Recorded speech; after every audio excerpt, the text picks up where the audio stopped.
Hello，大家好，歡迎大家嚟到巴塞。今日同大家介紹一隻2倍做多三星電子嘅 ETF。咁近日咧消息面層面上咧，3月4號韓國電子新聞咧就話啦，三星電子已經喺上個月咧同主要嘅客戶完成咗第一季度 DRAM 供貨價格嘅最終談判。咁服務器、PC 同埋兒童端嘅一個 DRAM 價格咧都會較上個季度咧上升100%。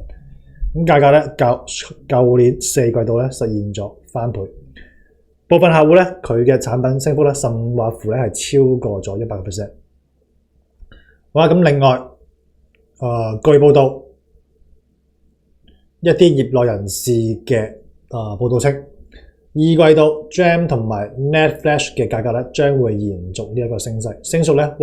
咧或者係會有所放緩。但係咧，價格上行嘅本身咧已經係一個不可逆轉嘅趨勢。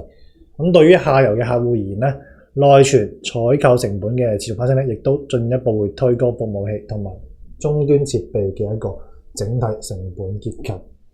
好啦，咁我哋亦都可以睇一睇點樣去利用我哋嘅呢一隻7747 ETF 咧，去捕捉三星電子嘅一個投資交易機會。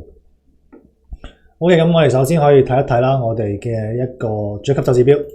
喺下方位置咧已經係發出咗一個主力資金大量吸籌嘅一個信號意味住咧資金買入咗大量嘅一個籌碼。咁隨後咧我哋嘅主力吸籌指標亦都啦喺呢個位置由藍帶啦轉咗做黃帶咁雖然啦係有一個嘅波動咁最後咧都係行出咗一波非常之勁嘅升勢。咁另外啦，我哋睇翻我哋嘅一個莊家投票指標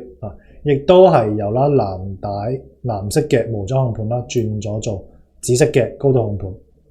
咁經歷咗一個嘅低位震盪波動之後咧，亦都係啦行出咗一個非常之凌厲嘅升勢。